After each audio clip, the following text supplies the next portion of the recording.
oya buriya tutitaye ku murongo wa telefone wari ukoresha yaba ari Airtel yaba ari MTN yaba ari wari wose urusha no gukura amayinite kuri MTN ugurira Airtel cyangwa Airtel ugurira MTN burukuguze cyangwa se ukanagura ukagabanyirizwa uko wari usanzwe ugura ariko ugakanda iki gukanda buretse utega amatwi neza wumve urebe ukuntu ugiye kujya ugabanirizwa ufate fone zanyu mbere gukuntu tuzajya tugura amayinite tukagabanirizwa ibagirwa ibindi byo gukanda guhera none fata telefoni yawe ukande akanyenyeri 662 akanyenyeri 1 urwego ubone ibitangaza aho ushobora kugura umuriro amayinite ifata buguzi rya Star Times ukagabanyirizwa burukuguze kanda akanyenyeri 662 akanyenyeri 1 urwego uranshimira nyuma ifashe easy and affordable for you kadashya aya basi tureba episode ya 3 yaragonzwe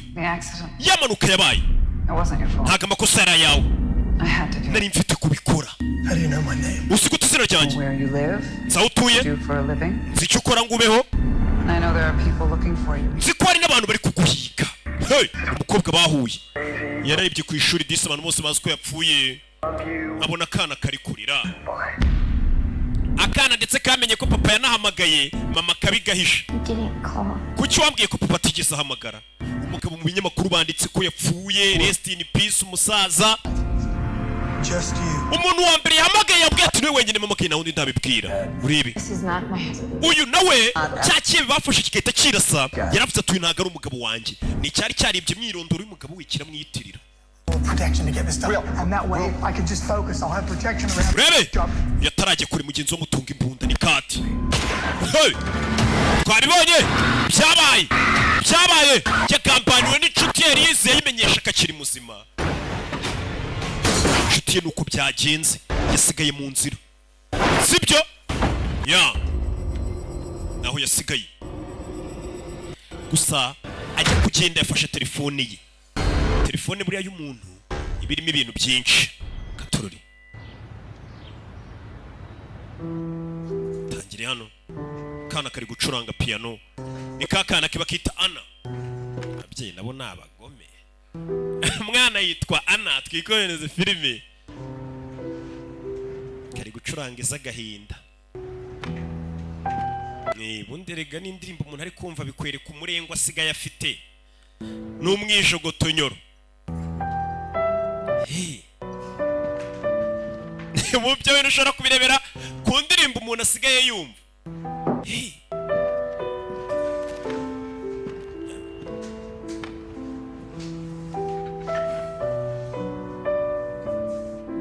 Jano kana karakarima amashaho basi wagerageje gucuranga ibindi bintu mwana wanjye basi mu rugo tube dufite ibintu byiza mwana ari gucuranga indirimbo z'agahinda kirano rwakumanze mukecuru jya kureba rebe uyu ni madamu wa Willie Scott nabafasha Scott, we're with the bureau. Madame Scott duturutse muri FBI umugabo afite tatuwaje Will Scott is your husband? harya Willie Scott si umugabo wawe my ex-husband yahoze ari umugabo wanjye bari baratandukanye Attempted to make contact with you recently. mu minsi ishize yaberigeze guhamagarara kwiki dead yarapfuye ariko he passed away a few days ago hashize iminsi mike apfuye mwakabaye mubizi ibaze n'abakorera FBI I haven't noticed anything. ese nta kintu kidasanzwe wamaze iminsi ubona ugakeka ushaka kuvuga iki You don't know tried to get in touch with you. ese umugabo we ntabwo yigeze agerageza kukuvugisha cyangwa undi muntu wakuvugisha nyuma y'uko umugabo wapfuye why kubera iki ariko happened hari icyabaye There's nothing for you to worry about, ma'am. nta cyatuma uhangayika I do want to stress, however, that this matter is very important. ntabwo twashaka gutera stress ariko ikibazo cyari kibiteye ni ingenzi Information regarding your husband's nugira amakuru nayekeranye n'umugabo wawe people that he was spending aho yaba ari days leading up cyangwa abantu yabanaga nabo bya hafi immediately. watumenyesha Will and I divorced 4 months ago maze amezi ntandukanye n'umugabo wanjye we've had since was during custody exchange of our daughter duhamagarana iyo agiye kuma umukobwa wanjye cyangwa nka mu muhango babirirwane Think of anything suspicious, please let us know.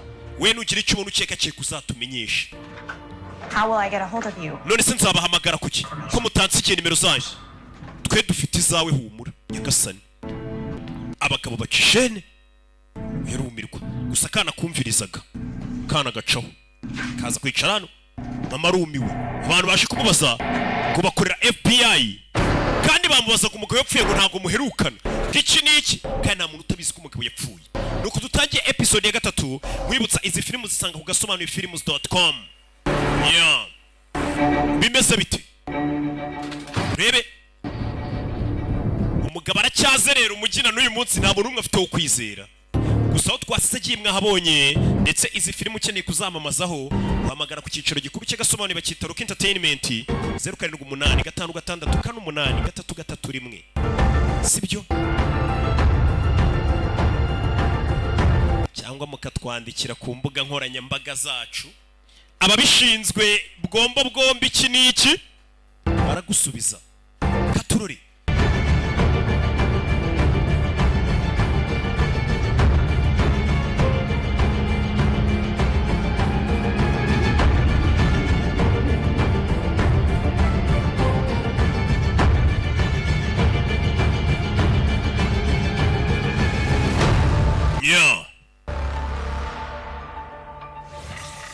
kudutangi bakize Cypher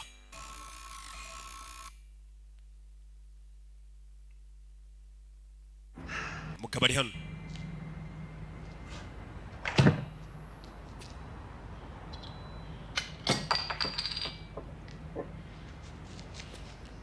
rebe fata dunia yo tuceceke nishimiye ko ndi ibitekerezo yamugarukiye. To be honest with you, I didn't really have a choice. I didn't come back because I trust you. I'm here because you're the only one left. Got you. All right. Sawa. I'm listening. No. What do you want to know? Tell me everything. Well, I don't know everything, but I'll tell you what I know.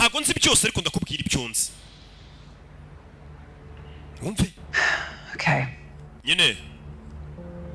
I've been after this document for a while. What are they? They want. Who are the targets? What is the end game? And these people that are listed on the document implicated in this whole scheme?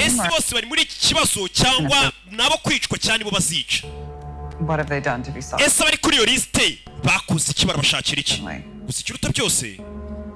Who are the people behind all?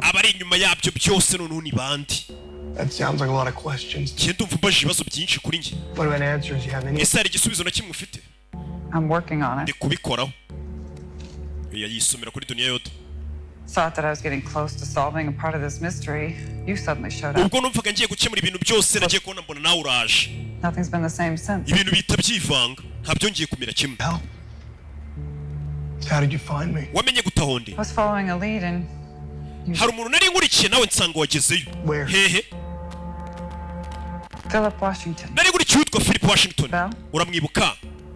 I was there. It was me who called the police. You were supposedly dead. I am dead. Did you happen to get a glimpse of them? By the time I got there, your body had gone before I could make out the license plate. No clues, no. Didn't even get a glimpse of them.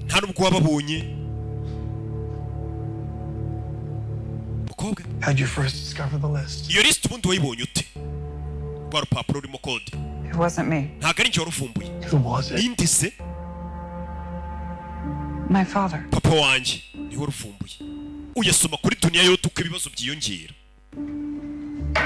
wibutsa dunia yote irimo tombora twagiye kureba sose akatubwira He's dead. papa wanje yarapfuye They killed him. baramwishe gasani Sorry. wihangane papa yarapfuye. The guy I thought was my best friend. Umuhungu natekereza ko ari inshuti yanjye. Turns out to be a traitor. Byarangiye nawe ari umugambanyi. He's now 6 feet under. Ubu ngubu yanapfuye. Can't even go home to my family because my ex-wife and daughter think I'm dead. Ubu ntabwo natamu urugo kuko hose n'umugore wanjye siko napfuye. Nothing. Nta kintu dufite natwe hano. Not even the list. Na list ubu ntayo dufite. So that we can try to understand who's behind it. Byibura list tuyibonye twamenye ninde uri inyuma y'ibi bintu byose. Ya list irimo code ntayagifite hano. I have a copy. Mfite kopi. Hey! Mfite kopi ya list. Ya list Scott afite kopi umusore ni umuhanga Kati yararenze kuba ari mugenzi wacu gusa n'umwe wapfuye yari inshuti kandi yari umwe mu ba mbere kumbe ntabwo bazi ko yari umugambanyi yishwe na Will Scott baravuga Kati ndabizi nicyo kintu cyanyuma ushaka gutekereza gusa famiye yawe tuzayitaho barabwira umugore we wapfuye ndetse hari n'amafaranga nyine yo kumufasha yabaye atanzwe yo kumushyingura umukozi wa FBI wapfuye nugira icyo ukenera iyi niyo nimero yanjye bwite wampamagaraho pani y'akazi abonye abantu b'abasirimu aguha business card nawe mwebwe murahura n'umuntu ngo fata telefone nkubwire nimero ngandika 07 kangahe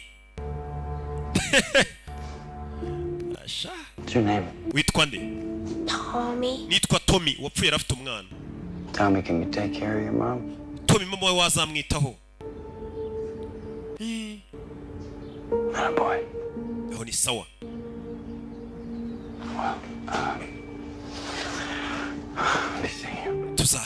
tuzasubira kandi umuntu ahaguruka agenda mwe umuntu ajya guhaguruka ugafata ibitoki ukabikaraga ukayamya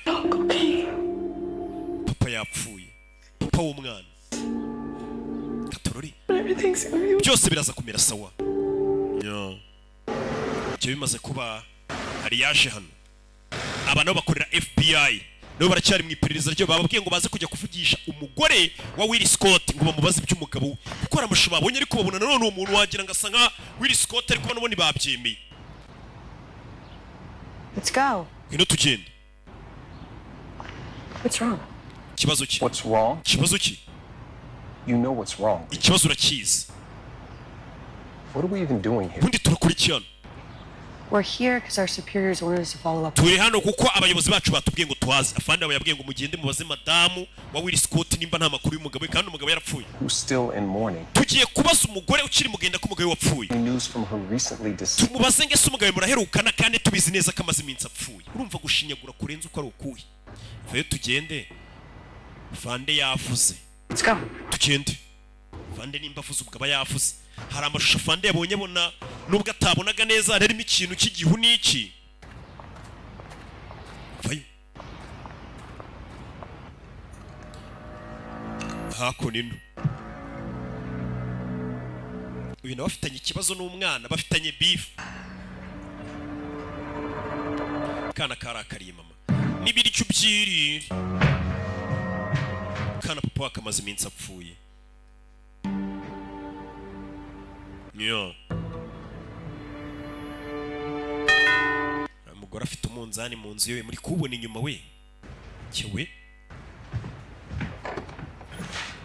Vayo. Miss Scott. Madam Scott. Soda, this is my partner, Agent Green. Uyu ni Agent Green turakorana. You a few questions. Tufite ibibazo biki? What is this? Hasibi ni biki? Is my house the official FBI headquarters? Inzu yanjye yabaye dikota FBI. Kuki? I just spoke with two of your agents. Simaze kuvugana n'abandi baturutse kuri FBI mu kanya se. Aba agent? Yes. Yego. Two agents just Vuganye n'aba agent babiri bameze nk'abo. might ask me if you Baje bambaza ibibazo nk'ibyo muje kumbaza. You're here. Ariko ubwo muri rero namwe reka mbabwire. My ex-husband Wowe ari umugabo wanjye. Scott is Will Scott yarapfuye. No, I haven't seen him Sindongera kumubona.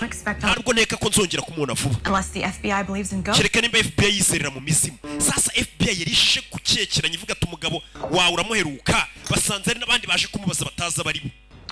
So this was your father's copy? Bivuze ngo niyo yo kopi ya papa wawe. Uyu mukobwa yari afite kopi. But I always saw it as his death certificate. Ati igipapuro buri gihe nyibona nk'ari cyo cyatumye papa wanjye apfa. Cya gipapuro kirimo amakode. Deciphering is my job and this Giye gukuramo kode no gusobanura ibintu nk'ibi niko kazi kanjye. is my entire Ariko sindabona akazi gakomeye muri kariyeri yanjye yose nkaka. Bari kwinywera dunia yote. Complicated. None se niki kiri gutuma bigorana? Okay. Eyo. This. Ibanu, urebe. Each individual line Buri muntu wese responds with someone's name. uri mano biba bihura n'izina ry'undi muntu. But for each line I need to come up with a different method of deciphering. Ndetse buri murongo wose ngezeho mba ngomba kuzana indi metode nshyashya yo gukuramo iyo kode. And I'm not even sure these are names. Nta nubwo mba nzi neza nimba ari amazina y'abantu. These are Nta nubwo mba nzi ibintu nimba ari amatariki bazapfiraho. so Nta nubwo biri ku murongo umwe. is no usable or ubwishe kuri pattern. bino bintu biravanze. How did you crack the first 3 names? Amazina ya mbere so yamenye ute? Atatu. Well, for each line, kuri buri murongo I have to try dozens of equations. nageragezaga equation nyinshi cyane nka 12 individual code separately. ndetse na code yo ku ruhande nkabishakira equation mu buryo butandukanye biragoye. Sorry. Help you if I was even remotely good. nakagufashije iyo mva kuba ndi umuhanga mu mibare. What is your line of work? none so ukora iki? I'm an interior designer. Kiye nkora interior design. Interior design nibyo akoramo. Designinga mu mazu iki ni cyane bakatsa. Najon. What's up? Bimeze bite? Sir, are you certain that there are no other departments besides Ese na iri department iri kuri kino kirego cyacu? I'm sure. Ndabizi ntayo. Is it CIA? CIA. CIA has other things to worry about. CIA ifite ibindi bintu ihangayikiye. NSA? NSA. We are the only ones on this. Nitwe twenyine turi kuri iki kirego FBI. And 2 unknown agents landing at Wilson. None gutaba agent tutazi bagiye ku muryango wa Madame Scott bagiye kumubaza amakuru y'umugabo we. To a T. Sir, they asked her if she'd seen Will Scott. Bari bagiye kubaza niba yaruka kubona umugabo we. Them that he was dead. You get descriptions. Bababwiye abantu ko bameze. Matches nearly half our staff. Batubwiye ko bameze twumva si. Stood out was one of the 2 detectives had a star tattoo. Ngo gusaba agent babiri bagiye kumureba bari bafite inyenyeri tatuwaje y'inyenyeri ku kaboko. Byabishushanyo bishushanyo. And at a 5th column Or our first direct contact with who's ever responsible for this list. If that was them, that's a bold move. Nimba bari bo rero bagize bana abindi bakoze igikorwa kibi. Seen the crack is why Will. Ese kuki bari kugenda kuri Will Scott? Ni umuntu bari bagiye kwihera akazi gusa umunyakira kutari uri no mu kirego. Uzi gukuramo amakode gusa. Kubera iki Will Scott bamushaka dore nguyu. No gukoresha intoki ebyiri. No kwandikisha amakaramu abiri. Nakubwiye ngo bino bintu bisaba ubwenge gukoresha umutwe. Nabonye abantu benshi bakoresha umutwe. Bavugana n'umukobwa ati "Sheriko nshaka kujya gukoresha umutwe." Wamaye amafaranga bivuze ngo ntago abasanzwe menya gukoresha we. Mujye mukoresha umutwe mutekereza wana. Umutwe mugenda ahubwo bawusukura ariko umutwe ntago bawukoresha bageze muri saro gusa. It's been going in circles all night. Ijoro ryose naraye nzenguruka yandika byisubiramo nyine bimucanga ntago ari ukuzenguruka agenda. Ari gutangira nyine ikibazo kikatangira bushya. Should get some rest, huh? Waruhutse sibigeze nka saa 7 zibura saa 10 z'ijoro. I found a few extra clothes. Hano hari imyenda nari mpabonye. It's all that I could find that was left of my father's. Niyo ya papa nari mbonye isigaye hari wajya yambara mwi minsi.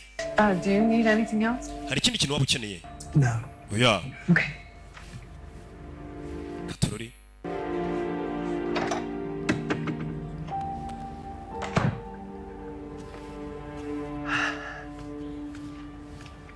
Yeah. Good night. Ramuke. Good night. Ramuke. Ni umukobwa bari kubana mwi minsi.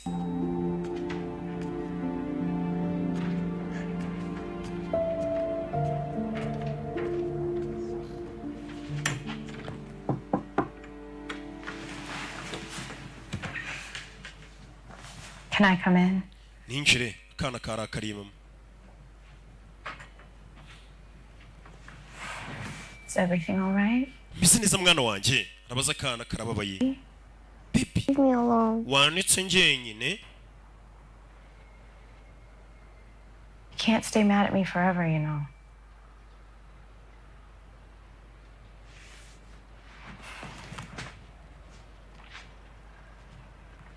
Mommy? Mama. Yeah, baby? Can you lie next to me? Just for tonight? Mama iri joro wanjyama iruhande basi. Kana disi. Byagacanze. Kasabye mama kukaraza.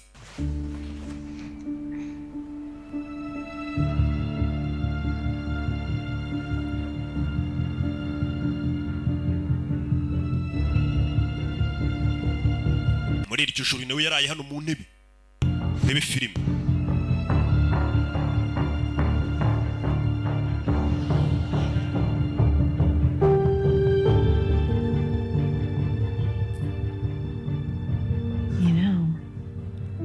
Nabizi. You're not the only one who's been having a hard time falling asleep. Mwana wanjye nagari wenyine ufite ibibazo byo gusinzira muri kano kanya. Nanjye birangoye. Why does Daddy's parents never come to see us? Ese ababyeyi ba papa kuki bataje kudusura? Wow. Nyine. You know, Daddy's parents got very... Ababyeyi ba papa wawe barashaje cyane. Sometimes when people get old, kandi abantu bashaje, their bodies can tend to get weak. Imibiri yabo iragenda ikamenya ntege nke. All the way out in Oklahoma. Kandi urabizi batuye muri Oklahoma. So, unfortunately, ikibabaje, they've gotten so weak they can't come visit us. babaye bananyantege nke ku buryo batabasha kugera ngo badusure. Why don't we go visit them? Twese kuki tutajya kubasura? Ikibazo. Nimba bataza kudusura. Ahubwo icyo gitekerezo ni cyiza. Uyu yafashe ya telefone sasa, ni ya telefone yakuye kuri wa mugabo wapfuye. Ni Kati yari umugambanyi yakoranaga n'abagambanyi, ndetse yaragiye kumujyana wa wundi wari inshuti ye.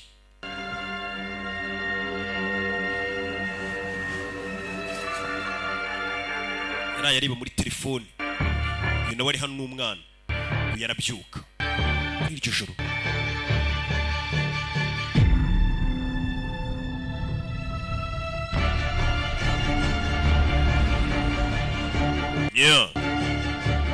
Zani telefone areba ahantu yayihisha, aza korakora hano ni telefone ashaka kureba ahantu yayihisha.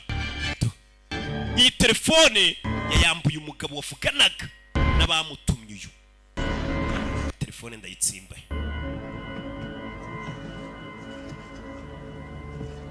Tsimbamo telefone hano munsi y'intebe. Ari kubana n'umukobwa atazi.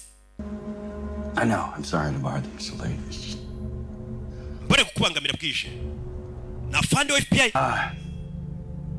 Things aren't good to hear. Ibintu ntabwo bimeze neza hano. No, I'm not putting the full blame on you. Ntabwo nshaka kubigushyiraho byose ngo mbikurenganyirize. But that was your tip that led us there, and God knows if I didn't listen to you, my agents would still be alive. Buri cyuma ya makuru habereka amaraso. Iyo nabikora ngo nkumvire aba agent bandi bari kubakira bazima. I want you to know what's going on. Ndashaka kumenya n'ibiki bijya mbere hano. People are asking questions and I could get in a lot of trouble. Mbere yuko nisanga mu bindi bibazo. To know if maybe there's something you're hiding from me. Ndashaka kumenya niba nta kintu uri kumisha. Uyu nafande wa FBI sinzi ntari guhamagara. Ninde? No. Oya. Listen, calm down. Bantu nyumva ariko tuzi. You've been very hard to get a hold of ever since the kuva ryaturika ryaba biragoye ku muntu yaguhamagara ngakuboneye. I mean, very none ubwo nguhamagaye bigacamo ni sawa hano hari undi uri gukuramo kode. Uyu muyobozi wa FBI. Okay. Well, I need to see you. Okay, nyeneye kukubona. Afungura ngufu hano. Ejo tubonane. Same place. Yego ahandi dusanzwe duhurira. Okay. Bariho bahurira. Good. Byiza. See you then. Tuze kubona nayo noneho. Uyu nafande wa FBI. Wibuke ni nawe bahaye amakuru y'ahantu bira byose byari binakira gipapuro cyari kinyanze kuvuga wamuhaye amakuru. Katurori. Barakwereka. Ibyo byarabaye akana kagaruka ku ishuri. Papa yarapfuye akana muri iyi minsi nago kameze neza. Karababaye. Ni ka Ana.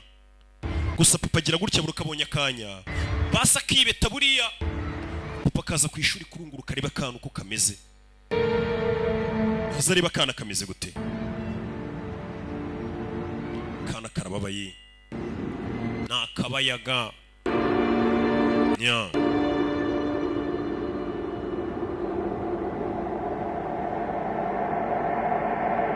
Kana guhindukira gutya papa. Kabonye papa. Cyewe papa rishe. Tugaruke hano. I got 9 dead agents now. Mfite aba agent 9 bapfuye. Bitewe n'ahantu wambwiye ngo na warehouse wandangiye. Umukozi mubi yarenganye ibikoresho bye. Nanjye ubwo ari amakuru nari nishize mu kangaratete. Ariko abishyuye ubuzima bwabo n'aba agent banje niwo muhaye amakuru y'umusaza. I can't seem to shake this feeling of regret. Like ni gute numva buri munota ndi kwicuza. I did something bad. Like somehow this. Nta hari ngiye wakoze ikintu kiba amakosa yanjye. Robert. We don't always regret the bad things we do. Nta giteka twicuza ibintu bibi dukora. But sometimes we regret things we do. Twicuza ibintu byiza dukorera abantu babi ibaza ariko. hari igihe ngo twicuza ibintu byiza dukorera abantu babi aho kwicuza ibintu bibi twakoze nabyo birashoboka ntabwo buri gihe wahora wicuza ibintu bibi wakoze n'igihe wicuza ibintu byiza wakoreye abantu babi ese hari ikintu utari kumbwira That's insulting.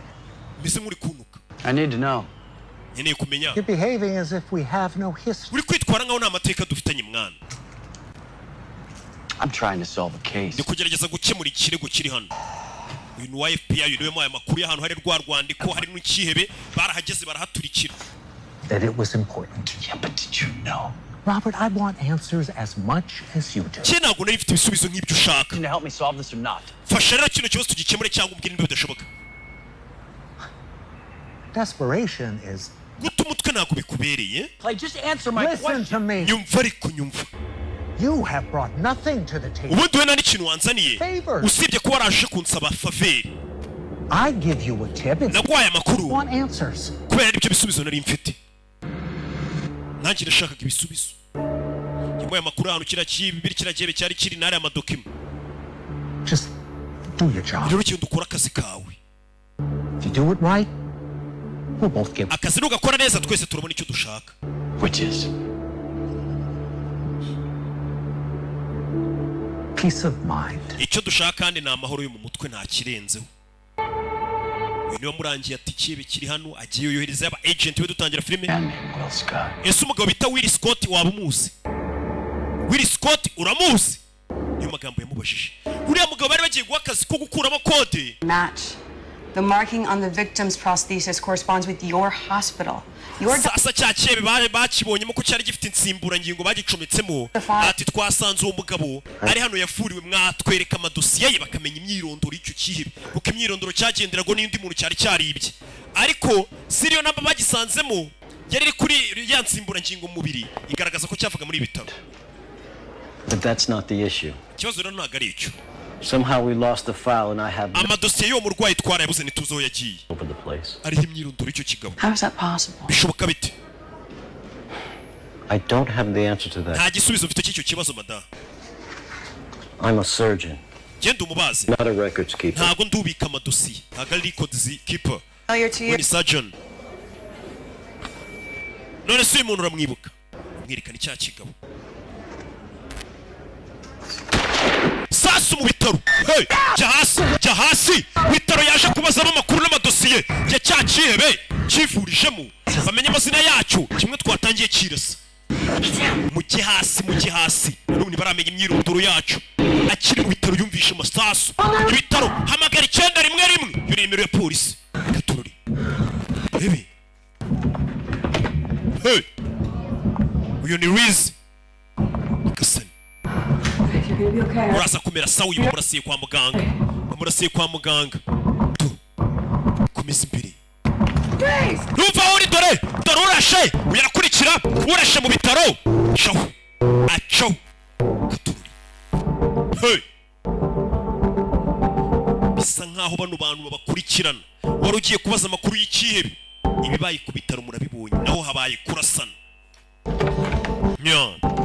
ari amadosiye cyangwa se kiriya gipapuro twabonye cyanditse mu makode menya ibiri hatari byiza na gato katururi Where's the doctor? muganga ari hehe Where's Dr. Kadi? muganga Koti ari hehe wa muganga yari ari kuvugisha umwirabura umwe ufite amakuru avuga gato umuntu muganga uramubonyera nyagasani muganga yisaburirwa irengero nawe bisa nk'aho bano bagizi ba nabi cyasaba biri inyuma kubamenya kizira katururi hey akonini You're back. uragarutse I see you wearing your new clothes. ndabona wambaye imyenda mishyashya Suits you. irakubereye Thank you. urakoze I was worried. nari mpangayitse I really don't think you should be roaming around. ntabwo nkeka ko ukwiye gukomeza uzenguruka hirya no hino muri karitsiye Where were you?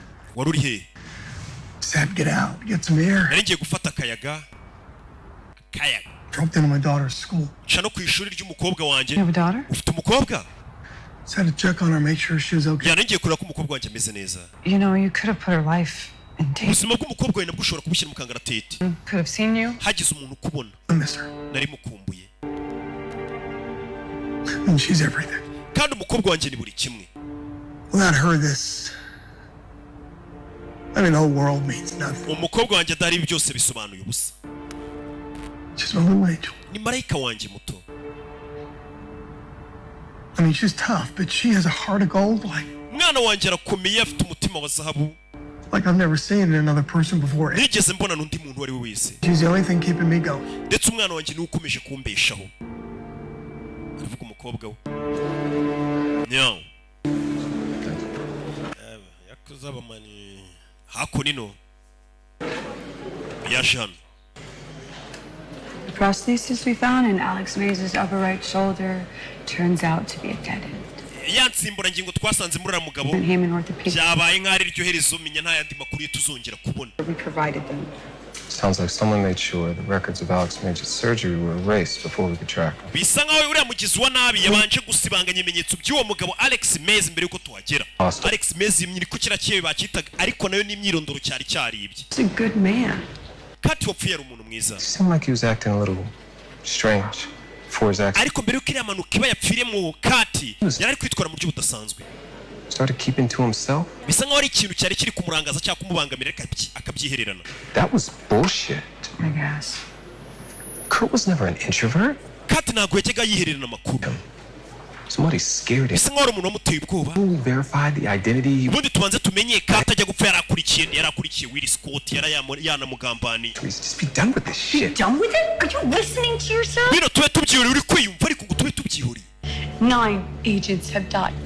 What? Aba agent icyenda bapfiriye kuri iki kirego gusa. That has to be an all-time low for the bureau. Ndetse bizahoraho igihe cyose icyo gihombo tugize muri iyi biro yacu. We've barely made any progress. None nta hantu turi kujya mbega ntaho bari kuva naho bari kujya kuri iki kirego ngo bavuge ngo wenda bari gusatira. I've lost some of my closest friends from this case. You don't tell me about being done with it. Naburi inshuti zanjye za hafi muri iki kirego. Ntumbwire ngo tukiveho. I agree with you. Turemeranya ariko. Turemeranya. Wisi. Turi kumwe. Oya. Mukobwa yarakaye. You think this isn't hard for me? Urakeka nje ntabwo bingoye. Those were my best. Buriya bose bapfuye nanjye bari inshuti zanjye. Bari bameze nka famiye. And you. Kandi nawe. I care about you. Erega nawe nkwitaho Liz. I want you to know I'm here. If you need anything. Ndetse mba ngira ngo umenye ko mpari igihe cyose wagira icyo ukenera. Nabakorana. Dusubire mu kazi. Have you seen Robert? Robert wamubonye? He was here earlier today. Yarari hano kare. Ntabwo wamubonye? Uyu kurebamo hano. Byabacanze. Ntaho bari kujya ku kirego cyabo ngo bavuge ngo wenda ro bari gukeka, hari aho bari kugana wapi. Kirego gisa nk'icyabacanze cyahagarariye hamwe. Yo. Ikirego cyabo cyose gisa nk'igishingiye ku gipapuro kirimo amakode. Icyo gipapuro dore ngiki. Uyakomeje gukuramo kode agerageza. We've been at this for hours. How about a dinner break? Tumaze amasaha turi muri ibi twagiye kurya. Oya. Scarlett, just give me something. You need it. Scarlett wagize icyuma. What I need to do is crack this code. Reka no kode mbanze nyikuremo. Suit yourself. Okay. I'm gonna order a pizza. Reka ntume pizza muri restaurant bita Gift niho bagira pizza nziza hariya mu mujyi buriya. Breakfast cyo kurya cya saa sita ibintu byose ubundi ni muri Gift. Million Scarletts in the United States. Baje kubona izina ryitwa Scarlett kandi ba Scarlett ni nka miliyoni nyinshi cyane bitwa gutyo muri Amerika. Baje kubona izina rimwe ryitwa Scarlett. Why don't you move on to the next one and jump around? Ngo tumusimbuke rero. Because it's a person, Claire. We you know umuntu. Just jump around this. Umuntu ntabwo bamusimbuka. How many names are on the list? Ese yo list y'abantu bangana iki? Ni list y'abantu bazicwa. Well, if each line corresponds to the person, then 26. Bashobora kuba ari abantu 26. We're already dead. Bane muri bari kubamaze gupfa. The list primarily consists of iyi list iriho Kilatini, Pharaonic, ikirimi cyo kwa Bafarawo, Arabic, icyarabu cya kera, Chinese symbols, ibimenyetso by'Abashinwa byose biriho. Here, these symbols, those are Mayan. Iki kirimi ni icy'Amayan. Celtic, to be precise. Ndetse na Jakatel. How do you know? Ubizi ute? I studied Mayan architecture. Nize Mayan architecture. You're counting these. Bino mu bibara gute? Mukobwa nabonyemo ibyazi. What numerical classifier are you using? Mbwira numerical classifier muri gukoresha hano. Well. What? Rebe. It's flat. The list, it's flat. urabona iyi list ibisa nk'ibitambitse uravuga iki In the Celtic language, iyo uri kusoma ikimi cy'abacakatani different numerical classifier when counting flat. ukoresha uburyo ibintu bitambitse mu rwego rwo kubara imibare yabo cy'imbere ko gatangira kumusobanurira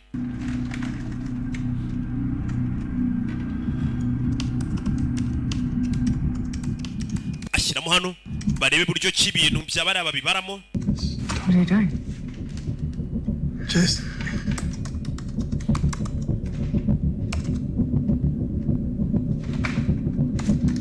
Okay.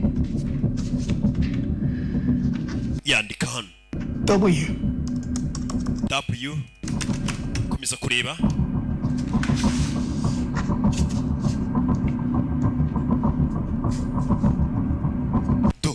biramufasha komeza kugira wa mukobwa ufite ubwenge we biri gukora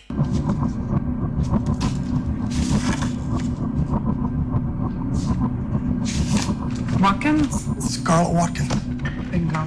Okay, where do you live, Scarlett Watkins? atuye hehe amakuru batangiye kuyabona Scarlett Watkins zina bararibonye zina barikuyemo. You have your own law firm in North Hollywood. uyu mugabo mu majyaruguru ya Hollywood afite cabinet d'avocat ye baramubonye reka bari we tujya kureba n'undi uri kuri list kandi iyi ni hit list twabonye ni list abantu bose bari bagomba gukwicwa babonye witwa ngo Scarlett Watkins bahise bamenya ko afite cabinet d'avocat mu majyaruguru ya Hollywood n'ubu bagiye kujya turi tuvera tugaruke hano ku cyicaro cya FBI baro nabo batonganyemo. Hey. We yeri kunywa niyoko nitabi bita niyoko nabonye mu Rwanda ryarahageze nari biri cyane. Quit. Nari nzi ko retse tabi. I did. Yego narariretse. Not starting up again. Ntabwo ngiye kurisubira. Karakanyuma. Look. Va. I'm sorry. Mbabarire. I shouldn't have lashed out on you. I was Ntabwo nakabaye nakubwanukiye ngo utonganye. angry, I should say. Nari mfite ubwoba cyangwa se narakaye sinzi ko nabivuga. Yeah. Okay. Okay.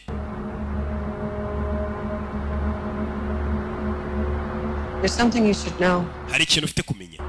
Should have told you sooner. Nakabaye narakikubwiye na mbere. What's going on? Ibiki bijya mbere. You know, I paid a visit to the orthopedic center earlier. Nasuye ryavuriro kare. And you told me that was a dead. Wambwiye ko ariho birangiriye ariko byaducanze. Yes or no? Birashoboka cyane binashoboka. Care to elaborate on that? Wansobanurira neza. Promise me. Sezeranye. Stays between us. Kubiri bigume hagati yanjye nawe.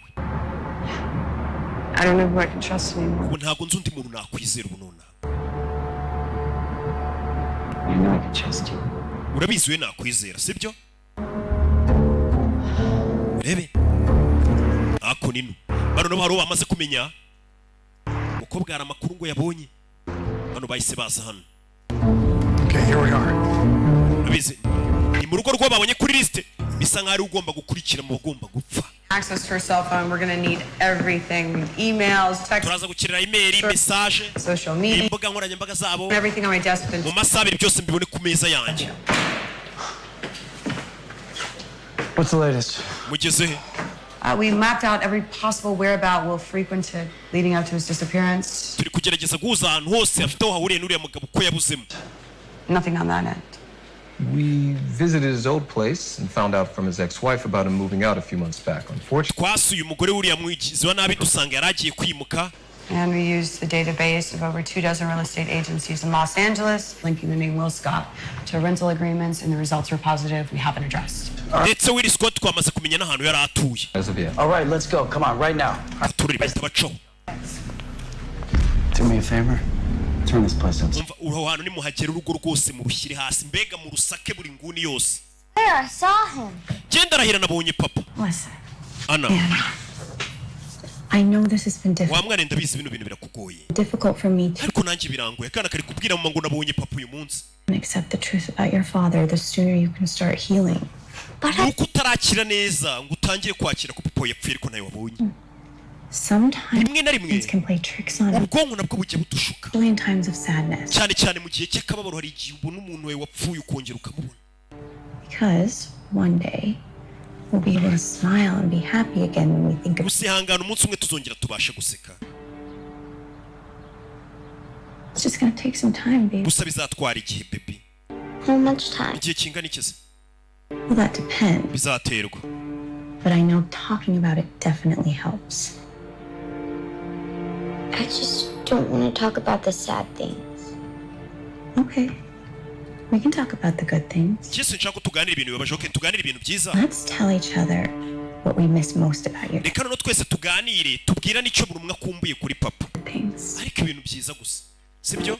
Ngo nibyo bagiye kuganira. Umbwira ibintu byiza ukumbuye kuri papa wawe wapfuye nanjye nkubwire. Mama n'umwana. I'll go first. Reka mbanze. Kugerageza kwikura mu gahinda. I miss his laugh. Nkumbuye ukuntu papa wawe yasekaga. Nawe mbwira icyo ukumbuye kuri so. I miss the goofy eyes he would make at me sometimes. Njye nkumbuye ukuntu yajyaga akaraga amaso rimwe na rimwe akigira gutya. Turi gutera story. Yari abishoboye. Pancakes. Ndetse na pancake yatekaga. Mama yarakurushaga kuziteka wakagoryiwe. Baraganira. Does this help? Biri kugufasha? Yeah. Yego. Narumiwe. Ubu rere ukuntu butangwa hano hanze. Anything. Even if it sounds crazy. Ibintu byose tubiganira byaba ari ubusazi. Sounds crazy. Umugore yitwa Leya.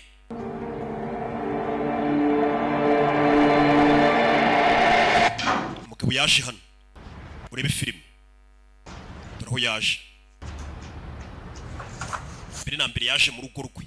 Your daughter, she's cute. Umukobwa we ni mwiza. Yabanje kuza mu rugo rwe. Kandi FBI yamaze kumenya urugo uyu mugabo yabagamo mbere. Just in case. Amaze gutandukana n'umugore we ngo urugo yagiye kubamo. Nirwo yabanje gucamo abanza apakira ibyo apakira.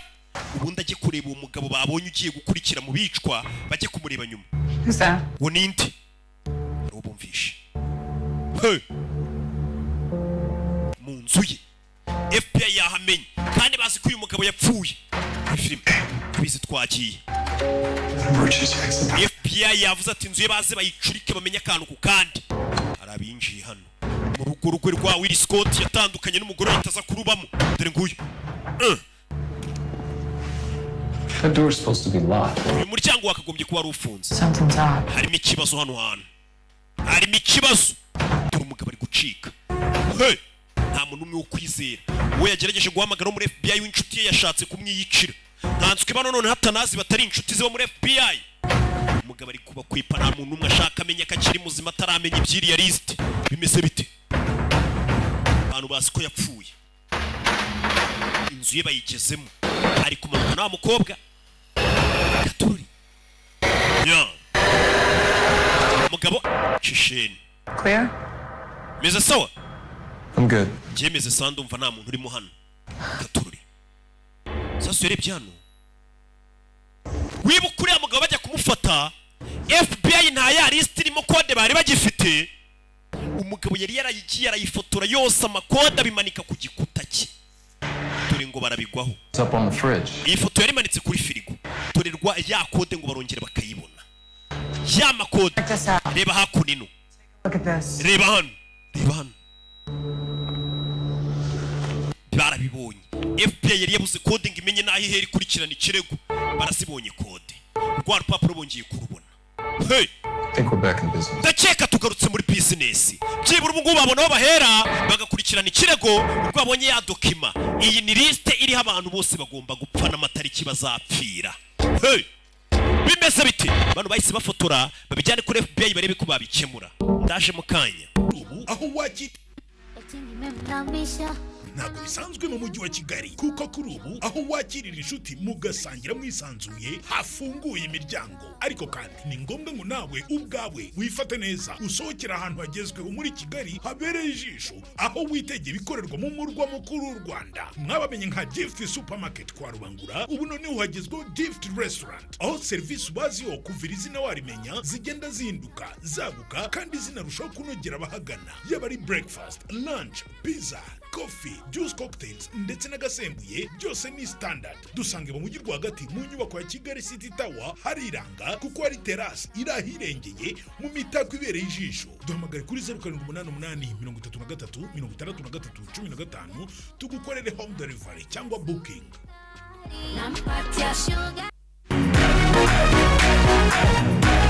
Amahirwe koko aza rimwe mu buzima wazanye ikinyobwa Dunia yote yegereje abanyarwanda andi mahirwe tombora iby'agaciro binyuze mu kinyobwa Dunia yote banyarwandakazi bakunze ikinyobwa cyacu aya mahirwe ntabacike mu gihe cyose uguze ikinyobwa cyacu uramenye ntujugunye umufuniko kuko ariho hibereye amahirwe igihumbi yo kuba watsindira ibintu by'agaciro nka televiziyo telefone decoder za Canal Plus amagare casque za moto n'ibindi byinshi icyo usabwa nta kindi wowe nyarukira ahacuruzwa ibinyobwa hose mu gihugu maze wisabira ikinyobwa Dunia yote nawe winjire mu bandi banyamahirwe nyamuneka aya mahirwe ntabacike kuko ab'inkwakuzi ibya mbere batangiye kubyibikaho Dunia yote genda waziye igihe koko. jya wicara mu nshuti zawe bakavuga uruzungu ntugire na kimwe utoramo nuko hari ibanga bakurushije utamenye bagutanze kumenya ishuri Action Driving and Language School reka nanjye nkwibira ibanga gana ishuri ryacu Action Driving and Language School ubashe kwivugira indimi nk'uwavukiyeyo igifaransa icyongereza igiswahili n'igishinwa kuri baba ndi mwifuza kujya mu mahanga namwe tubafite impamyabumenyi cyangwa se certificate nka TOEFL IELTS na te n'abakeneye kwiga computer ntago twabibagiwe Action Driving and Language School kwigisha amategeko y'umuhanda kubashaka provisoire kwigisha gutwara ibinyabiziga kubashaka perime kandi mu gihe gito wadusanga mu mujyi wa Kigali mu nyubako ya Shike muri etage ya mbere umuryango 45C cyangwa se ukaduhamagara kuri 078 72 46